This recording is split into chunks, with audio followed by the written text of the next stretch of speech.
Welcome everyone to this month's Blockchain Monday.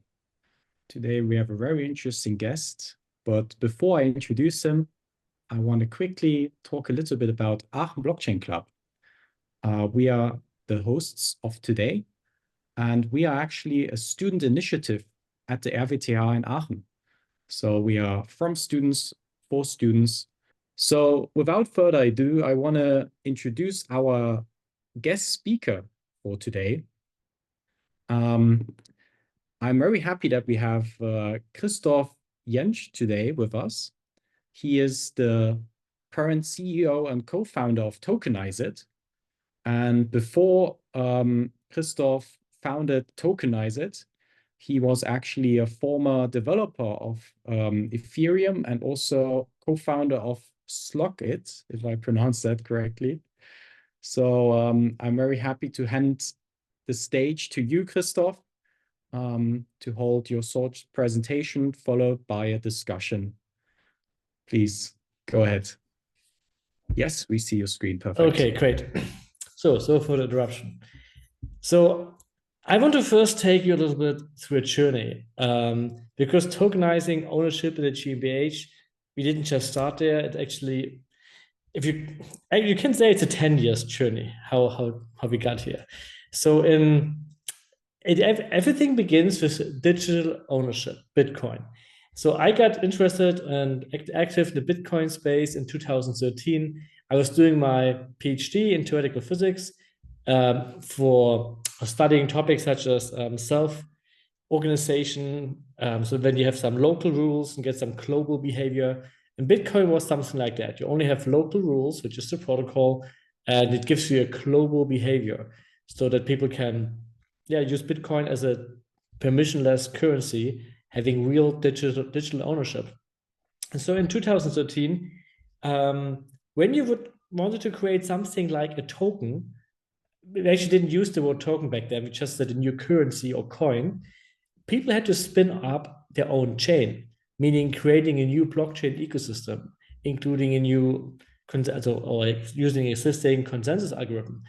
The examples are like Namecoin, Primecoin, and Mastercoin, and many others. They all had to spin up their own chain just to create one new token. So in 2014, I joined the Ethereum Foundation as a developer. And Ethereum was the idea of building an infrastructure that you can build applications on top which have the same characteristics or features such as Bitcoin, meaning being permissionless, censorship resistant, just running forever without any middleman, or just apps which would run forever. This was the idea of Ethereum. So it was totally different use cases. I like the statement that Bitcoin is a currency which needs a blockchain to function. If there would be another technology to do it, they would have chosen so. The goal was to create a decentralized currency, whereas Ethereum is a blockchain which needs a currency to function. But first and foremost, it's about blockchain technology, which you can use to build applications. And one of the very first applications were tokens. So this is a piece of the white paper written by Vitalik. Those 4 lines of pseudocode define actually a token. It's just a smart contract where you can send and receive tokens. Only if you have tokens at your balance, you can give ownership to another address. And that's about it. It's a very, very simple smart contract. And during those years, 2015 and 16, a standard developed called ERC20. And ERC20 is nothing but a standard interface so that wallets or general Ethereum ecosystem knows how to handle tokens, and they can all handle them in exactly the same way. So the ERC20 standard has functions defined such as transfer, approve, if you allow someone else to transfer your tokens, balance off, to just check what's your balance. So very, very simple, a simple interface, and every token which adheres to this standard, to this interface, is called an ERC20 token. And with this explosion, or with this came an explosion of tokens later on. But this was defined beginning 2016. And during that time, I did leave the Ethereum Foundation and started my own company together with my brother and Stefan Tual called slock.it. Our goal was to build a decentralized sharing economy connected to IoT devices not the topic of today, but we wanted to fundraise. And during this process of thinking about how to fundraise, we created something called a decentralized autonomous organization, or short DAO. This was the first of its kind. And the DAO was meant, yes, to collect money, but the DAO code was super simple. It was just a smart contract where everybody could send Ether to and get a DAO token out, and they could vote with their tokens how the Ether should be spent. So everybody in the world could make a proposal. I want to get some want to get some Ether out of the DAO. And the DAO token holders, proportionally to how much they gave in, would then vote on what would happen with the money. That's in short the DAO. So what happened afterwards? The DAO raised about $150 or $160 million, depending on Ether price, which was totally insane if you think about it, because this was the largest crowdfunding ever. It was just at the time. Later on came bigger crowdfundings. But we just invited the community to participate globally in a permissionless smart contract, and they did. They could not pay with US dollar or credit card. They only could pay with putting Ether in. And it was actually technically pretty complicated to do so. So given those circumstances, it's actually pretty impressive how much money was raised by the DAO. It's a long story. Those of you who have been in the space for a bit longer or have read a bit about history know what happened. There was a bug in the smart contract. A bug caused or allowed a hacker to get about 1/3 of it. And then people tried to hack back, and it was totally chaotic. And in the end, Ethereum got a hard fork. So now we have Ethereum and Ethereum Classic. And on Ethereum, everybody got their money back, in short. And on Ethereum Classic, they didn't. So that's the short story of the DAO. So we got away with the blue eye, if you want. It was a pretty tough time, but the Ethereum community resolved it pretty smoothly, given the circumstances. But what did you learn of this? Of course, you learned a lot about smart contract security and other topics, but also how good tokens can be used for fundraising. So what happened afterwards? So you see this little dot here in 2016, this 166 million. This was a DAO. And afterward, we got this ICO boom. ICO standing for initial coin offerings. So hundreds of projects which said we launch a token. The token is somehow representing some kind of participation in the project, but they try to stay away from defining it as a security. So they didn't like to give them dividends or actually governance or any exit participation or anything like it, because they would be considered a security. So they tried to build non-profit foundations, often in Switzerland, that kept the number of tokens and somehow did link the usage of the token to the product, so that if the product would go viral or become very successful, the token should become valuable too. This was roughly the concept. So super successful fundraisers, even though many of the projects were scams and really bad, and people lost a lot of money. So this was the bad side of those years, 2017, 18. But what happened afterwards? Well, lawyers came, SEC came, BaFin came, said, those are security tokens. And if you sell them, you have to follow certain guidelines and principles, such as knowing your customers, so identifying who's giving you the money, checking for anti-money laundering, doing some sanction list checks, and so on, and having some licenses. So this kind of stopped the the utility token boom. And then much, much slower, but still consistently, we got some adoption from security tokens. Not as close as what we saw with utility tokens, but still growing. But some of them had some major problems because they just let the contracts, the legal contracts as they are, just put a token on top. And this was not as useful because you didn't really add you actually did add friction instead of making it easier, because you just now have the legal contract and token on top. But if I like this quote from Buckminster Fuller, who said, you never change things by fighting the existing reality. To change something, build a new model that makes the existing model obsolete. So you could not just take the existing legal contracts and put a token on top. This is not too meaningful. And so we have to make it in a different way. So when I thought about it, how we would create a token, which would really be a stake in the company, well, if you ask your lawyers, they would say, go to Cayman Islands, Estonia, Panama, and those countries. And you can do it there, it works. But if you're a German entrepreneur and have to do this, it's quite expensive, It's a tax burden. It's lots of uncertainty, especially tax-wise. You actually don't want to have this hassle. If you want to stay in Germany, then people would say you just create an AG or Aktiengesellschaft. And yes, they are much more well suited for this than a GmbH, but nevertheless, GmbHs have much, much less like laws or rules around them when it comes to operating them. Meaning having an AG is just such a burden in terms of which forms you have to fulfill, so that in Germany, about 1.15 million companies are GmbHs, and only about 30K are AGs. So most people use a GmbH. And so we thought, how can we tokenize a GmbH? So let me start with one sentence. You cannot tokenize an actual GmbH share, period. Because those shares are registered in the commercial register or Handelsregister in Germany, and only the notary has any writing access to it. So this is not possible. But what can you do? And now I have one slide, and on this slide, I have all the information about what a GmbH token is. So if you only take this slide with you after the presentation today, I'm very happy. So what is a GmbH token legally? In English, we say profit participation right. In German, we say Genussrecht. So a Genussrecht is basically economic rights you can give out in a company. You cannot give out voting rights, but all economic rights, which usually are preserved for shareholders, but in that case are giving out to non-shareholders. So what is included in this Genussrecht or profit participation right?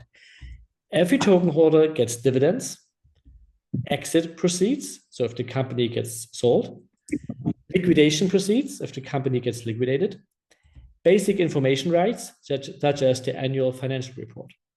So in short, and that's very important to notice, every economic right a shareholder has, a token holder has as well. One token, one share. So each time a shareholder gets €1 per share, a token holder gets €1 per token in payout, be it dividends, exit proceeds, liquidation proceeds. On top of this, we give every token holder a put option to give the token back to the company and receive an actual share. You could also speak of conversion right. The details of how this works are on the legal docs. So let's sum it up. Token holders have the same economic rights as real shareholders, and they have a put option to give their token back and receive an actual share. So with this, the token has always the same value as an actual share, and it can be used as a representative of a share if you want. So that's what a token is. What is technical? Technical, it's an ERC20 token on a public Ethereum chain. So on top of the functions which I explained earlier, so simple transfer functions and so on, we have basic admin rights. So the CEO of the company can create tokens, burn tokens. It has some more settings around it. If he wants or she, there can be an allow list restricting who's allowed to own the tokens. So you can easily decide to make it freely transferable, so it can be traded on secondary markets and everyone can do whatever they want with it. But if you don't want this, if you say, I want to restrict my owner base, you can also have an allow list. Only if you're on this list, you can receive a token. So this makes it not freely tradable if the CEO decides so. Of course, if he switches it on, all the investors need to know about it before they buy the token. So they know if it's a freely tradable token or not. So then you can have lockups, meaning for individual investors, they have a certain lockup period, which they cannot transfer the token. And you can have an investing contract, so you can earn the token over a certain period of time, usually used for employees. So this is the smart contract stuff you have on Ethereum. Very important is, this ERC20 tokens gives you access to the DeFi ecosystem. DeFi standing for decentralized finance. So on Ethereum, there are things like Uniswap Exchange, PWN protocol or Curve or Aave, many others, where you can lend your tokens, get a loan and use a token as a collateral, and many, many other things. So technically, this is all available to you now with this token. So we are bridging this traditional world of, let's say, standard GmbH and all those DeFi protocols you have on Ethereum. Now an important question, now let's do a short deep dive in how do we connect the legal rights in the token. Traditionally, there have been standard investment contracts, which we are using as well, first of all, but we are using something on top of it, which is super crucial. But let me first explain you the problems so you understand why we need a solution. So if you only have a standard investment contract, this means, let's say there's an investor giving 100,000 euro into the GmbH, receiving, 1,000 tokens. So then he has an investment contract with a company. If he sells it on an exchange, he's legally entering into an investment contract with someone else. And this person, again, with someone else, investor A, B, C, D, E, and so on, and tokens changing hands. But what if, let's say, my 9-year-old daughter is technically transferring the token without having any permissions, or she's just not authorized to do so? Then the token is technically transferred, but the legal rights stay with me because she could not enter into the investment contract.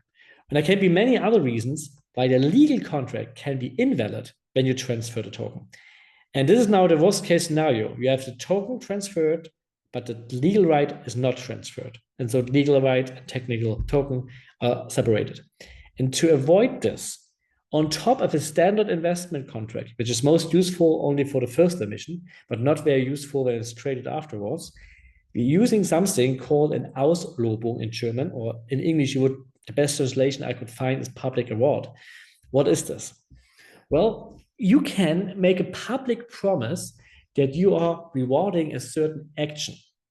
So for example, if you solve this mathematical puzzle, like finding an X prime number, you will receive 1 million euro.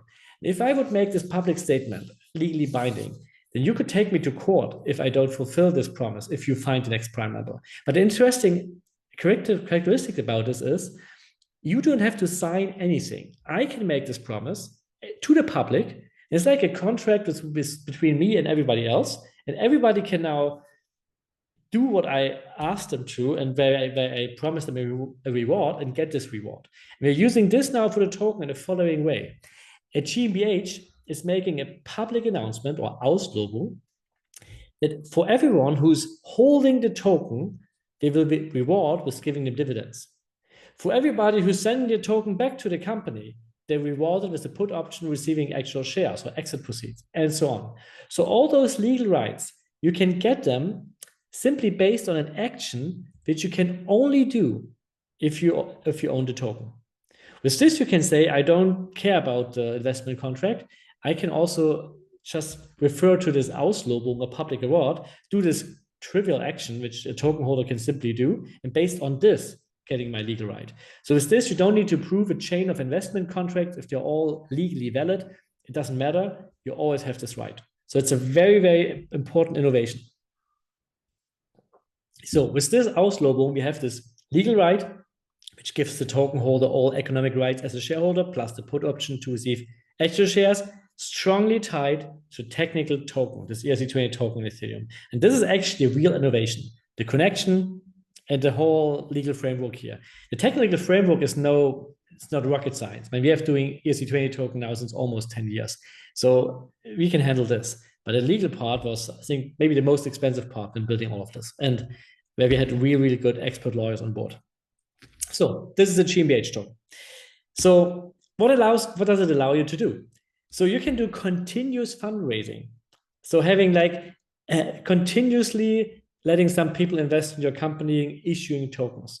Sometimes people also misunderstand. You don't have to reserve shares for those tokens. You have, let's say, your 25,000 shares in the commercial register, and then you are adding those tokens on top of it.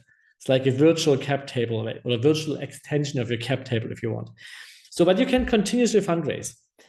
It's technically tradable. There's no notary required at any point in time, only if someone executes the put option, want to receive real shares. And so technical tradable on exchanges.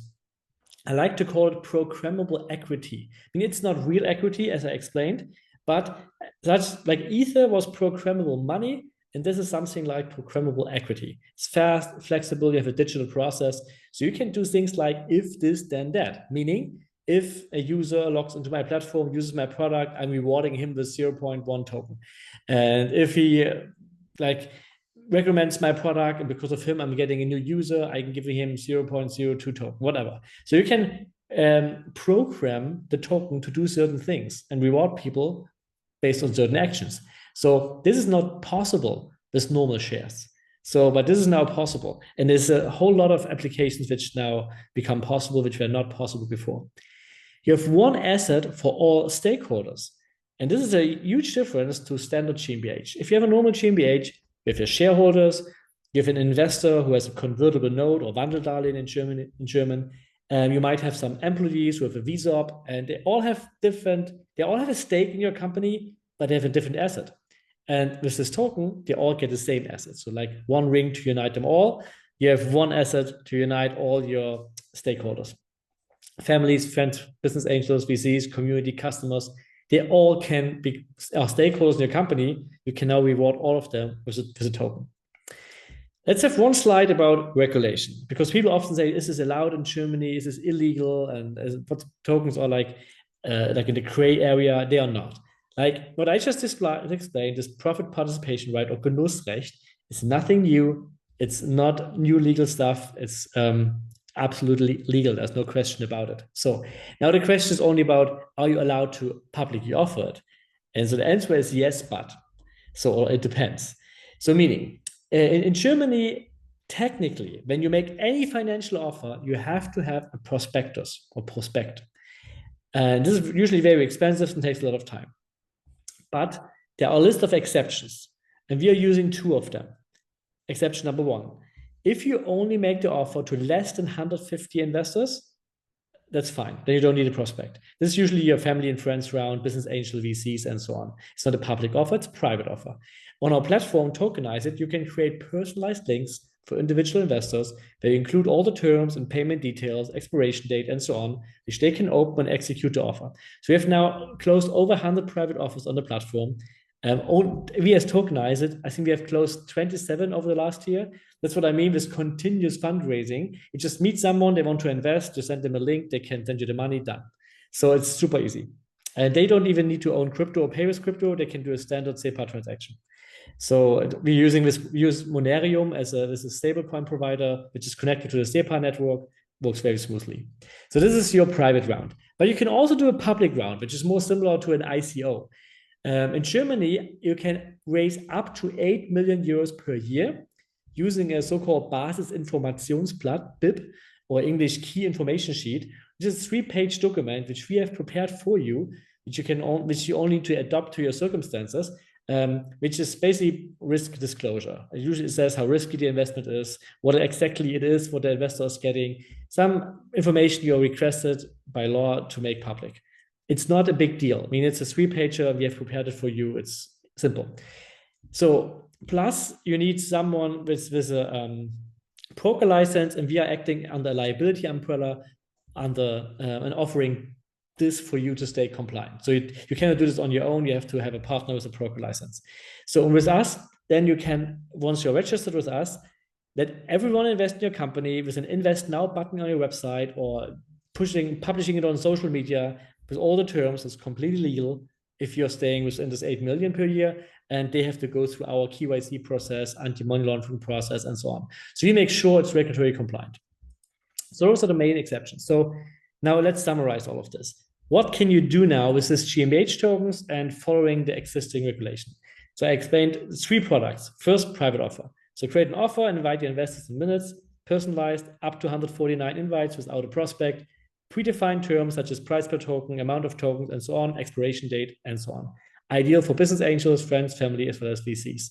We have seen also larger VCs such as HDGF, which I think is the most active VC in Germany. They are holding GmbH tokens, so they understand the concept. So the big VCs are not afraid of this. They have checked this legally and know it's sound. Actually, fun story. When HDGF is holding Tokenize.it, and in the beginning they wanted to convert them to real shares, but after thinking about it twice, they preferred having tokens over shares because they know they're liquid. They basically can easily transfer them, which is not the case for actual company shares, where they often have to wait until there's an IPO before they become liquid. So even VCs like tokens. Second is employee participation. So you can have for your employees having an individualized plan, let's say 4-year vesting, 1-year cliff, which means they earn the token over a 4-year period. If they leave within the cliff, like 12 months, for example, they would not get anything. And it's tax optimized because at the moment, which at the moment can be chosen by the employee, but when they choose to execute this option and mint the token, they have to pay their income tax, and afterwards only their what's in English German Abgeltungssteuer, so about 25%. So way less than the income tax. So from a tax perspective, there's no better way of doing it, doing your employee participation than this tokens. So in the last and crowning product, what I explained was a crowd investing, similar in spirit to those ICOs, just legally compliant. So you can set a price per token, max amount of tokens to be sold, and have complete flexibility. You can pause your fundraising, change the price, or any other terms of the offer, continue again. You quickly need money, you make a cheap price, you have enough money, you can have a high price or pause the fundraising. It's your continuous offer to the public. And this is, they don't think in pre-seed, seed, Series A, B, C, D. You just have a continuous offer which you adjust as needed. So that's your crowd investing. So our mission as a company, we enable everyone to become a co-owner of a company. That's our goal. And we have started in Germany. Our vision is to grow over in Europe, that we can offer this for every European type company. And you can already have European investors, but right now only German GmbHs can start it. But we hope in the coming years to also offer this to others. Okay, that's it. And now we can go to questions. Awesome. Thank you, Christoph, for this presentation. I would say if anybody has questions, just raise your hand or type your question in the chat, and then we will read it out loud or give you the mic, give you the stage. Maybe to start, I have one question. So I think as someone who is currently a student and also thinking about maybe launching a company in the future, I feel like for most people, it's always like, okay, is it really the smart thing to incorporate in Germany versus other countries? And I guess what benefits does, like, because you're still, even if you launch it with Tokenize.it, you're still on, you're on chain, which is a benefit, but you're still under the German law. How would, I guess, that compare to maybe creating just a Delaware C Corp or something? Yeah. So first of all, as long as you are living in Germany, you are under German law. So let's say you have a Delaware Inc., which I had. Like, I was living in Germany. My first company was a Delaware Inc. So what the German tax authorities will do is say, this Delaware Inc. is, according to German tax law, a Deutsche Kapitalgesellschaft. You have to pay tax in Germany, so no benefit at all. Because as long as you're living as a CEO in Germany and doing your business here, you have to pay taxes here, even for this Delaware Inc. What you have to do is just travel a lot there, which I did. Luckily, they accepted it. But this was a kind of a fight with the financial authorities. I like to say I'm there like 4 times a year, and all my Delaware Inc. business was done in the US. That's the only way to get around this. So it's not trivial. So it's technically doable, but it's absolutely not trivial to make it work. So that's number one. So if you want to move abroad, then yes. If you want to move to the US, do a Delaware Inc. If you want to move to Cayman Islands, Panama, or some other place, do it and have your company there. So totally fine. Of course, if you go to such places which are like, Cayman Island and so on, they're not as trusted sometimes for customers because they don't know if the company will just disappear. So there are some protections you have in Germany, or it's just a little bit more trust. But you also have this maybe in Switzerland or other countries. So I'm not saying Germany is the best place to do business. I don't think it is. I mean, there are better places in the world, but if you live in Germany and you want to continue living here with your family, and I have kids and so on, you don't want to move abroad for a company, then the benefit of having an offshore company is not that big. Actually, you have a lot of also hurdles. You need an accountant there. You need a lawyer there. You don't understand the system. You don't know those people. You don't trust those people necessarily. So you're paying a lot of money on top just for having this business there. So I don't know if it's worth it. I think it works in Germany good enough that as long as you live in Germany, you can have a German company. So maybe as a follow-up question, so if they're like future entrepreneurs in our audience, you would tell them all to launch wherever they are residents and even Mostly, yes. There are exceptions, of course, but let's give you another example. I had a friend, he lived in Germany actually. He created his company in Estonia, which is very digital and you can have a digital ID and so on. And then he wanted to do actually a token sale, but he figured out from a VAT tax, so VAT or the Mehrwertsteuer, didn't work out at all. So he had to close his company down. Then he went to Switzerland.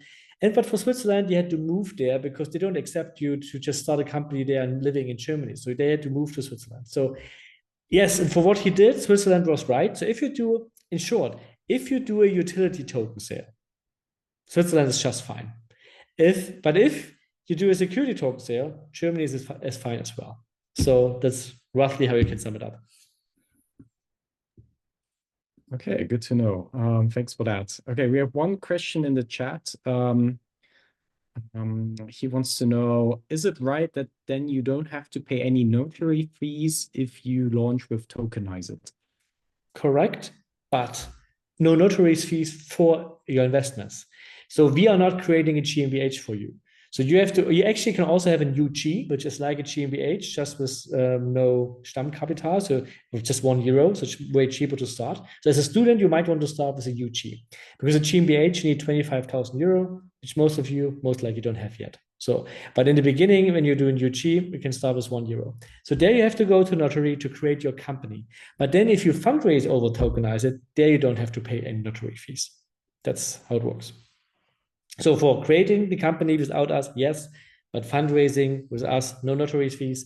If you fundraise without us, high notary fees and high legal costs. You can easily pay 50 to 80K for your first round. Like my first funding round was €2 million. Okay, this was in the US and we didn't have the notary, but lawyers. And I think we paid 80K. And I don't know a lot of other people, 50 to 80K for like 1 to 2 million funding round. And even if you have 50 or 300, 500 or 300K funding, 20 to 50K easily. Yeah. And the notary, 5 to 10K, depending on the sum. So with us, you get standard legal contracts where you technically do not need a lawyer, although we don't do legal advice. So we always say you should have your own lawyer. But if you trust our lawyers, they're not liable for you, but you can technically use the templates as is. So you save a lot of money. I mean, that sounds always good, saving money, right? And a lot of money. I mean, like 50 to 80K like money. And this is for a startup, a lot of money. That's true. It's a lot of one way. Yeah, okay. We have another question in the chat from JD. He wants to know, hi there, very interesting. So are you exploring this also for other countries? Which one are highly suitable in your view? Yeah, so currently we are opening up Austria because they're so similar. The GmbH law is almost the same. This will be a low-hanging fruit. And the next one, I have not decided a list yet, but will most likely be something like France and England because they just have a vibrant startup ecosystem, depending a bit on request. So it's quite some legal work to do this for other countries, but it's absolutely doable. It's just a matter of if a lot of people are asking for it, then we will do it. And in the midterm, let's say 2 to 5 years, I hope to be in most of the European countries. So in theory, it's possible to do it in every European country. It was just that you started in Germany. It's not that German law has certain aspects in it that makes this possible compared to other countries. No, it's actually Germany. Okay, I live here. It's a big market. It's still a big blockchain market. And I think our solution is 10 times better than the alternative, going to notary. In other countries, it's not as bad. So maybe there we only have a 2 times or 5 times better.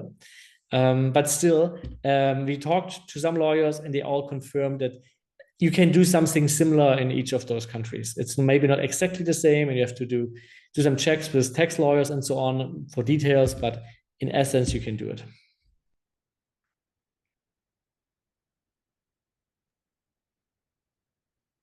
Okay, we have one follow-up question by JD who asked, I think he's regarding to where you explained Auslobung.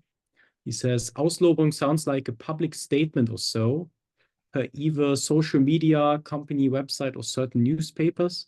Once done, this holds under German law, linking the technical and legal part of it, GmbH token. Correct. So you can do it on the company website. We also publish it on our website. So it's always published there as well. As long as you have one place where it's published, it's valid. And yes, it's linking those laws to the tokens. And as you're a German GmbH, you do it under German law. And of course, it's in effect globally. So it's just that if you go to court, you go to a German court. But the law, of course, the linking of the token and the legal rights are global. Awesome. Okay, we have another question in the chat by Ali, who wants to know, so why not expand into the US as the next stop? Are there any issues with the regulation regarding LLCs and Inc.? So we have thought about it, but it's more about the market. So you can do it in US, and if I would recommend a company, it would be Fairmint. They are doing it there. So in US, it's just very standardized already. So everybody is using a Delaware Inc. usually. Then they're using convertible notes from Y Combinator as an investment vehicle. They're using AngelList or Carta as a cap table management tool. It works nicely. It's not perfect, and I like it on-chain way better. It's not yet on-chain, but it works. Europe is a complete mess. You have different jurisdictions because you have different countries. If you have notaries in Germany, you have no standardized legal framework, nothing. So our goal is to create the standard for Europe, meaning if we have this kind of token for each European legal entity, and which essentially gives you the same economic rights as a shareholder, plus a conversion right to real shares. That's all you need as an investor. And with this, I hope also that Asian investors or US investors are more likely to invest in European companies again, because they know they get a token, which is on-chain, they know what it means. It's the same legal framework for every country, so it's easy again. So this is our goal. And the US, maybe one day, but very strong competition, not as much as a benefit as you would have here, like a difference between the existing solution. That's why we're focusing on Europe right now. Makes sense. Okay, yeah, we have another question from JD, who wants to know that you mentioned on your slides that you have access to the DeFi ecosystem. I like that. Does that imply that you see already certain GmbH tokens being traded on DEXs? Where can I find them? Good question. So short term, Uniswap, for example, as the most famous DEX, is not listing them or not showing them in the user interface. Technically, you can use a small contract, but you will not see them. So there's a handful of other exchanges, and some of them are also on-chain, which are trading security tokens. So for example, the Börse Stuttgart is working on the topic of having a security token exchange. You have swarm.com and others. So as a GmbH, you would go there and say, could you please list my token? And if they say yes, right now, nobody has done it yet. We are live since last year, August. So almost a year now. We have lots of private companies yet, so none of them has chosen to take this step yet. And I think 2 weeks ago, I talked with the founder of PWN. It's a protocol where Philip Pieper from Swarm, exactly, because I'm reading the chat. So, but another one, which is maybe more low-hanging fruit than an exchange. So we're currently in talks with PWN, Joseph, about using the token as a collateral to give yourself a loan. So, and this is actually a very nice example or a nice application. So let's take a founder. He's running out of money. He's creating his next investment round.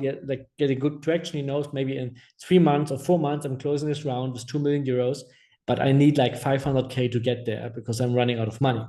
So I cannot close the round fast enough. And I don't want to be in a really, really bad negotiation point of view, like because I'm running out of money, I have to lower my price or anything like this. What he could do is saying, I give myself a loan on PWN and use my token as a collateral. So if I don't pay back the loan, I will lose the tokens, yes. But with this, I can bridge this round until I get more money, and then I can pay the loan back and get my tokens back. So this would be one nice DeFi applications, which hopefully will be live soonish. Yeah, I don't give a date yet. We are working on it. But in theory, trading GmbH tokens on Uniswap would be totally legal, or did I understand that? So depends. So now, again, I'm not a lawyer, but I'm just summarizing what we understand is, if someone privately lists their token there and sells to another private person, there's no issue. It's like if I would have a stock certificate in my hand right now as a paper, and they do exist, I could give it to you and you give me €1,000 and we do a trade. There's nothing illegal about it. So, and in the same way, someone private could sell their tokens privately to someone else, peer-to-peer, no issue. But if you make a public offer, you could now argue, is listing it on Uniswap or you as a private person making a public offer? Different lawyers would argue different about it, but you are not allowed to make a public offer. You're allowed to do a private deal. So as long as you do private deals peer-to-peer, and I think it is more like a private deal. If you do something peer-to-peer, it's fine. If you offer to the public, it's not. For us, we cannot directly list it because we are under this liability umbrella licensed by the BaFin. So you would see if you would create a market, and for creating a market, you need certain licenses. So we are looking into this. So we can offer the service, but we are not there yet. That's the short answer. So, but yes, I know one company, one of our customers, who said, I will just put my token on Uniswap. I mean, technically he can, as long as he's privately trading it. It's none of our business. Yeah. So meaning he has to talk to his lawyers if he's allowed to do this or not. I cannot judge this. But we as a platform, Tokenize.it, we are only doing the first emission of the tokens. And we are currently not doing anything beyond this, but we are working on actually building a secondary market as well. So hopefully there will be a tokenized secondary market, which is legally compliant. If we are allowed to, I would use Uniswap in the back end. We are currently looking into it. Let's see. Nice. Yeah. We have one question from Finn, who wants to know what would be the benefit for smaller companies which are only based in Germany compared to bigger global companies who also sell or work in Germany? So, I mean, a small company, it actually doesn't really make a difference. I mean, in the end, you get access to larger customer investor base. If you are a small company and you don't want to pay high legal fees, you only have some business angels you might get in. It's just harder to raise funds. But if you can do it public and just invite everybody to invest in your company, it's the same benefit than a larger company would get. But you're, as a small company, you're mostly fine with staying within the limits of 8 million euros per year. Larger companies, often this is maybe their monthly one way. So they need to like doing larger fundraising rounds. So we have not done them yet on our platform. So we are more looking into startups or small and medium-sized enterprises as of now. Let's see if we can get into the bigger ones later, but it is the one we are starting with. But I think they both have their benefits. But let's say bigger global companies, if they act globally and if they're not based in Germany, you always want to invest in the mother company. You do not want to invest into a subsidiary, usually. So that's why they are usually not as suited for this. But if you are based in Germany with your mother company, or let's say the ones, you can have as many subsidiaries as you want, but you don't invest in them. You usually invest in the one holding the IP and the customers and doing the product. So I think it fits very well for small companies. We have, I think, almost 80 companies now in the sign-up process, all of them German companies. So we're seeing really good traction. And those who have closed deals, they all tell us how easy it was, how I didn't have to think about all those legal details and notary and appointments. They could just continuously fundraise as needed. That's, I think, the biggest benefit. I have one question. Are there maybe some companies you can highlight that already successfully use Tokenize.it to fundraise? Yeah, so they who made it public. I mean, of course, our customers have to choose themselves if they want to make it public or not. But so I just mentioning those who have made public statements about it. So one of them is MetaPro. MetaPro is also one of our power users in terms of number of private rounds closed. So they are giving out a lot of private offers to people who want to invest in their company. And it's as I said, it's a nice continuous fundraise. So then also public is Bitwala. Some maybe know Bitwala from, it was a really nice wallet back in the days. Then they got into financial troubles, becoming too big, and I think renamed themselves and got into bankruptcy, unfortunately. But they have they're resurrected kind of. So they are back. Some employees bought the IP, and it's a nice story about them. So they are also currently fundraising over Tokenize.it. Those are just two examples. So still, those are two examples which are Web3 companies. We have one nice company. What was the name? They're selling dog food, which is nice because they have nothing to do with Web3. I think I'm most proud. I think Best Friend for You is the name of the company. So also one more example is Erevolt. They're doing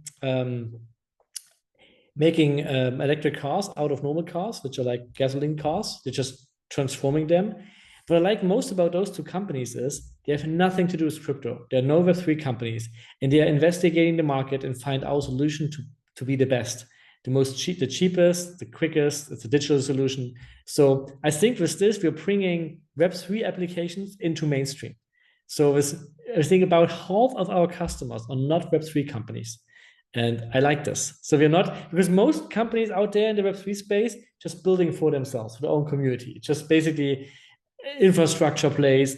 As much as I like infrastructure, it's just Web3 people building for Web3 people, all nice, but we need to get out of this bubble. We need to like have real benefit for normal people. And if we have a small, medium-sized enterprise there, a standard GmbH, and they can bring in a family, friends, or business angel for super low cost in a quick digital process, it's so nice. And then they ask, why blockchain? Why don't you just use a database? And I have a really good response to this. It is because if we are not there anymore for some weird reason, let's say I die, or for some reason we run out of money, whatever, your tokens will still be there on the Ethereum blockchain. The contracts will still be valid. So you're not dependent on us. We're using the Ethereum blockchain as an alternative commercial register, like an alternative to the Handelsregister. And so you can trust this solution. And that's important, because if you would just use an SQL database and you would run out of money, then your cap table is gone. I mean, you might have a nice copy written down by hand in the book, but it's not what you want. So with this, we have real security, the tokens in one place. Ethereum blockchain most likely will still be there in 30 years or plus. I hope we will be there too, but if not, it's okay. Your token will work, your cap table will work, everything is nice. Wow, that's impressive. Half of the companies are not Web3 related. I think that's a really great fact, and gets to show you that you're really providing value, like to also non-Web3 believers. Yeah. Awesome. Okay, I would say one final question before we round up our discussion for today. JD wants to know, so the voting rights of shares, do they remain with the company, as the token holders have no voting rights, but only economic rights? Correct. And the reason for this is legally, you're not allowed to give out voting rights as Genussrecht in Germany or participation right. It's just not allowed to give anybody a real voting right except of the actual shareholders, GmbH law. So we tried to, but our lawyers told us not possible. So that's why voting rights stay with the real shareholders. But that's one reason we have this put option. If you want to have real voting rights, you just can execute the put option and become an actual shareholder, but you don't have a liquid token anymore. So that's the downside. But some company owners also don't like to give out voting rights to retail investors or employees. So it depends. But we just put as much as we could, like every economic right, that's all we could put into the token. And that's all we could do. But it works as well. Awesome. Then I would say all questions answered. A big thank you from Aachen Blockchain Club and all the whole audience to you, Christoph, for coming on and facing our tough questions tonight.